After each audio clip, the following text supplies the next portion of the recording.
स्वतःच्या व्यतिरिक्त म्हणजे आत्म्याच्या व्यतिरिक्त जर शरीराकडे तुम्ही पाहिलं तर प्रत्येक गोष्टीचा ना कुठे विध्वंस होतो, नाशिवंत देह जाणार सकड आणि आयुष्य खातो काळ सावधान के काळ देहासी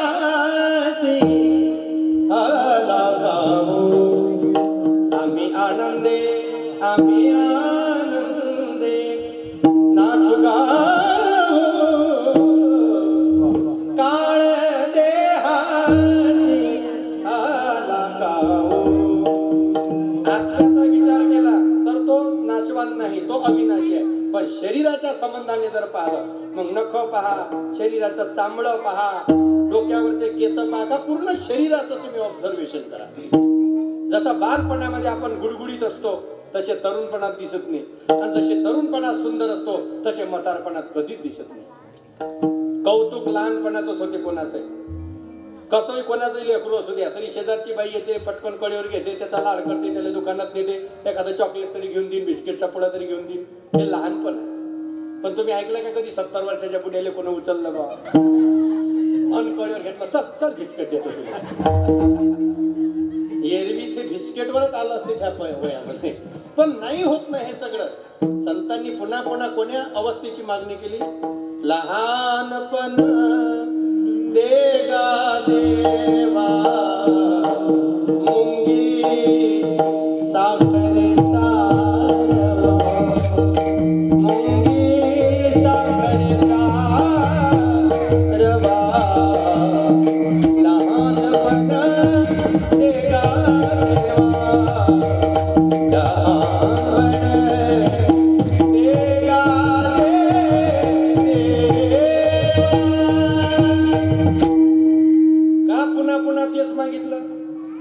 नाही तर मग तुकोबारांची अभंग अशी झाली असते ना, म्हातारपण देगा देवा सर्दी खोकल्याचा मेवा.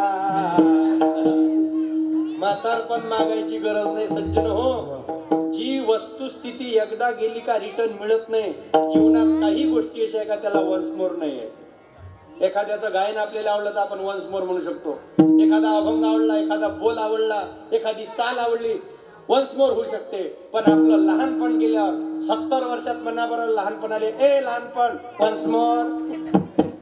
मग तर 70 वर्षाचे पुन्हा 7-8 वर्षाचे होऊन नाही, असं होत नाही. जीवनामध्ये काही गोष्टी अशा आहे काही एकदा गेले की पुन्हा त्याची वृत्ती होत नाही. म्हणून येरती माई के दुःखाची जनिती, जनिती म्हणजे उत्पन्न करणारी, हे सगळे दुःख उत्पन्न करणारे. जोपर्यंत दात चांगले आहे तोपर्यंत दाताचा हरिक येते, आणि एकदा दातानं पडायला सुरुवात केली का राग येते. जोपर्यंत केस काळे भोर आहे तोपर्यंत नको नको ती शायनिंग करता येते, आणि एकदा त्याने आपला कलर सुरू केला असा राग येते. मग का काऊन पिकत असन बा हे. पण आता शेवटी शरीर आहे ते असते, जायते वर्धते अपक्षते विपरिणमते आणि सरते शेवटी नश्यते. जीवनामध्ये प्रत्येक जण कुठंतरी फजितीच्या मार्गावर जातो, पण प्रत्येक जण हुशार समजतो स्वतःला. त्याला असं वाटते का मी जर हुशार आहे तर बाकीचे सगळे माझ्यापेक्षा मूर्ख आहे. तसं नसते ते. आपण जर एखाद्याला मूर्खात काढलं तर दुसरे आपल्यापेक्षा 2 पटनं हुशार असतात. आपल्या अमरावती जिल्ह्याकडला एक माणूस होता, मुली होत्या त्याला 4, एक होता पोरगा. पोरीचं तर जुळलं भाऊस आहे, पण ह्या पोट्ट्याचं काही जुळी नाही. काऊन जुळी नसन? पोट्ट थोडस अटकत बोले ती, आणि बोली अटकत तर थोडस त्याची जबान अशी समजीच नाही का काय बोलते, पाणी म्हणे का मानी म्हणे, त्याचं त्याला माहिती. आता आपल्या जिल्ह्यात म्हणजे कसं आहे का आपलीकडले लोक भयंकर हुशार आहे. बातच चौकशी करते. काय करते? चौकशी ही पहिलेच ठेवून घेते, आणि मग सगळं तर तिकडे जुळीच नाही. 30-32 वर्षाचा पोरग झालं, शेवटी बापाला काळजी वाटली. पण सप्ताह झाला गावात, मराठवाड्याचा मृदंगवाला आणला भाऊसाहेब, आणि मग त्याला म्हणून तुमच्या गावाकडे आहे काय मुली? तर तो म्हणे आहे आमच्या गावातच आहे, आणि आपल्याच ह्याच्यातले आहे म्हणे. तो म्हणे काय हरकत नाही मग. आणि त्यालाही समजू दिलं नाही का पोट्ट तोत्र बोलते म्हणून. तारीख घेतली, निघाले गाडी घेऊन मराठवाड्यात क्रुझर 15-16 जण, आणि साऱ्या गाडीत बाप पोट्ट्याली एकच म्हणे बाबू त्या पाया लागतो बोलू नको मा. लग्न झाल्यावर तिकडे दिवसभर बडबड कर, पण लग्न होईपर्यंत तू अजिबात बोलू नको. तुला काही जरी विचारलं तरी तू बोलू नको, मी बोलासाठी आहे. साऱ्या रस्त्यानं तेच. कोणी हॉटेलला उतरले तर बाप बोलू नको. बाप म्हणे तुपत्या पत्ना नाही बोलत नाही मी. म्हणजे जास्त जर दुखणं दिलं तर ते डोक्यावर जीवावर येते ना. आणि मग पोचले मराठवाड्यात, पाय धुतले, बैठक सुंदर सजवली, हाव भगत झाली, पोहे झाले. आणि मग विचारलं नवरीच्या बापानं मामानं, पण पोरगं काही बोललेच नाही. शेवटी बाप म्हणे तो कमी बोलते म्हणे, त्याला अगो बोलायची सवय नाही म्हणे, मानवाई घराण्यातला आहे म्हणे तो, त्याच्यामुळे तो बोलत नाही जास्त. पण मथार होतं एक, ते म्हणे असं होऊच शकत नाही, किती मानवाई घरचं असलं पण सोयरी केल्या आल्यावर तर बोलतेच ना पोरग, काय पोरगी थोडी वय सरमून राहिलं. मथारा म्हणे बाबू काहीतरी घोड आहे लक्षात ठेव. मग ते म्हणे आता करता कसं, होतं म्हणते काय बोलतच नाही पोरग. मग पोहे झाले, मग आणला पोरीनं चहा. तरी बाप एकच सांगे बोलू नको मा, ते पाहायला लागतो. बाप फक्त म्हणे नाही बोलत. आणि मग चहा सगळ्या पाहुण्याला दिला आणि याच्या हाती दिला. चहाचा कप होता गरम, आणि त्यानं पहिला घेतला घोट पोट्यानं, त्याची जैली जीभ. आता जीभ जैल्यावर अंगार झाल्यावर बोलत नाही काय ते. आणि जो बोंबलला पोट्ट दलम है दलम है दलम है. म्हणजे आता सगळं पितही उघडं पडलं. पण पोरगी त्याच्याही पेक्षा डबल होती. जो आली पोरगी धावत, फुतू फुतू पे फुतू फुतू पे. कार्यक्रम जमला. आपण दुसऱ्याले पचवाचे काम केले का आपण कुठं फसलो जसं समजून घ्या. टाला विठाला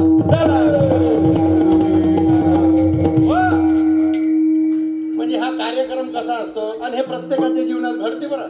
म्हणून स्वतःचा टॅलेंट, स्वतःचा ॲटिट्यूड पण स्वतःला मोठं समजू नये. एकदा आलू भेंडीकडे गेला फ्रेंड रिक्वेस्ट घेऊन. आलू आणि आलूनं रिक्वेस्ट पाठवली तर भेंडी अगो आहे पहिलेपासून, चांगली पद्धतशीर आहे ना ते. आणि तिनं आलूची टिंगल केली. अबे तोंड कुकडे, हातपाय कुकडे, दिसतं कसा कुकडे, आडवा तिडवा हे झाला. आणि माझ्यासोबत मैत्री करू इच्छितो, आरशात तोंड पाय पहिले. आता नाही तर ठीक आहे, पण असं बोलू नये उतरून. आलूच्या गेली मस्तकात. जो आलूनं शाप दिला आयुष्य जाईन तरी तो कोण्याच भाजीत पचशील नाही म्हणे. या आलूचा सराफ आहे भेंडीले. तुम्ही पहा भेंडी संग कोणतीच भाजी जमत नाही, तिले सेपरेटच बनवा लागते. आणि आलू पहा अजूनही सदा सुहागन आहे बिचारा.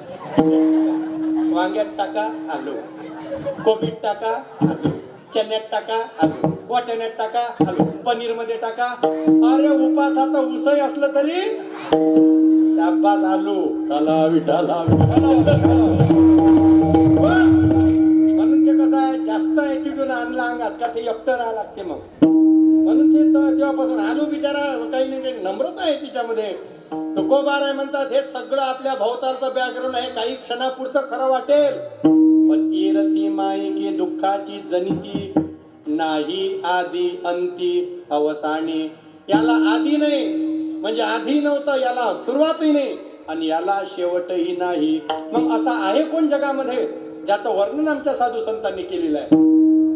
अविनाशकारी आपुले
आपल्या विदर्भामध्ये त्याहीपेक्षा आपल्या अमरावती जिल्ह्यामध्ये काही विशिष्ट ठिकाणी संजीवन समाधी आहे.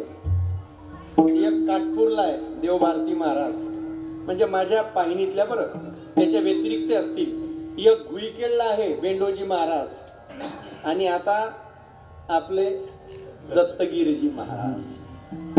कारण त्यावेळेला ज्ञानोबाराची संजीवन समाधी या विश्वात सर्वात पहिली आहे. या संतांनी आपल्या परम स्वरूपाची ओळख करून घेतलेली आहे, तो म्हणजे अविनाश असणारा आत्मा.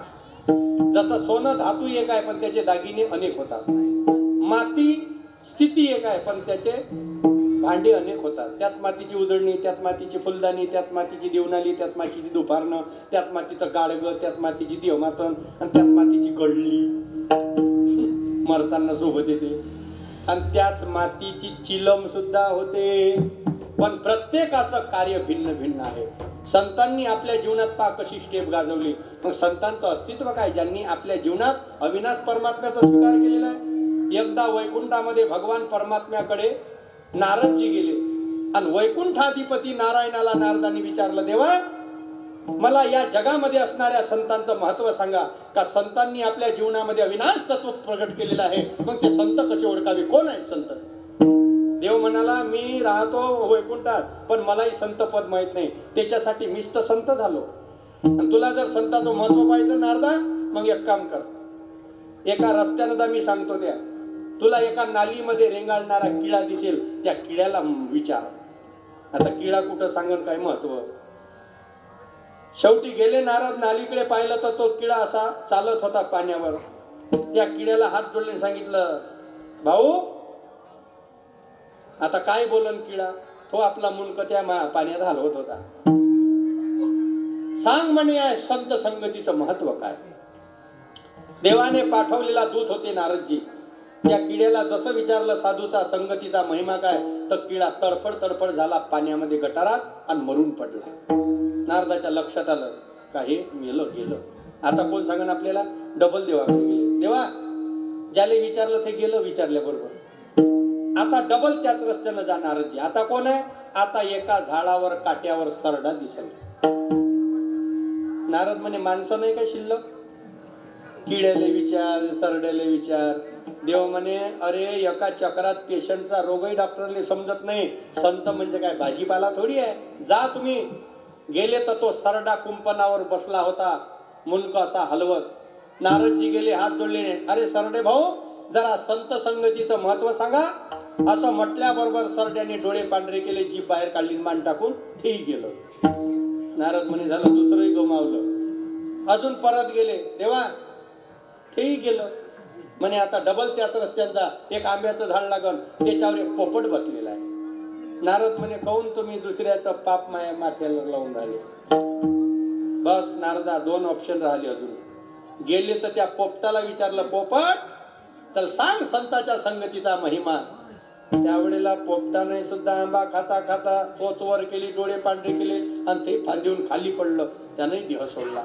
नारद म्हणे आता कसं करा. आता कोणाकडे पाठवते कोणाकडे नाही. डबल गेले, देवा पोपटही मेला. आता बस शेवटचा रस्ता. नारदजी म्हणे आता कुठे जाऊ. एका गावामध्ये जा. तिथं त्या गावातल्या सावकाराला राजाला 15 वर्षानं पोरग झालं. नारद म्हणे नाही मी जात नाही आणि मला पाठवू नका, मला काही मरण माझ्या जवळ आलं नाही. किडा मेला तर कोणी केस टाकले नाही, सरडा मेला तर कोणी रिपोर्ट द्यायले नाही, पोपट मेला तर कोणी ऑब्जेक्शन घ्यायले नाही. राजाचा पोरग काय विचारल्यावर मेलं तर माया पुतळा झाल्याशिवाय राहत नाही. मी काही विचारायला जात नाही. देव म्हणे बस तुम्ही जा तर खरी, मी पाठीशी विश्वास ठेवा. पण नारद कायच हो, किती म्हटलं तरी मनात तर आहेच ना. शेवटी थरथरच कापून आले. हा सोहळा चालून राजाला जसे महाराज दिसले तसा राजा म्हणाला, महाराज अहो भाग्य माझ्या लेकराचं, जरा याला हाती घ्या आणि याला आशीर्वाद द्या. नारद म्हणे मायाच पुण्यतिथीचा टाईम, मला आशीर्वाद देतो का नाही देत. आणि मग ते लेकरू असं मांडीवर घेतलं, त्याच्या कानापाशी गेले आणि त्याला हळूच शब्दात विचारलं. पण डोळे घट्ट लावले, त्या लेकराकडे पाहिली नाही. म्हणजे तलवार टाकली तर बंद डोळ्यातच टाकू द्या मानीवर. डोळे मिटले विचारलं, बाळा संत संगतीचं महत्व सांग. चमत्कार असा झाला, ते 15 दिवसाचं लेकरू सांगू लागलं, नारदजी एवढा मोठा परिणाम झाला तरी तुम्हाला संत संगती माहित नाही. पहिल्या जन्मामध्ये मी नालीतला किडा होतो, तुमचं दर्शन झालं, किड्याची जन्म संपला, मी एका सरड्याच्या जन्मात गेलो.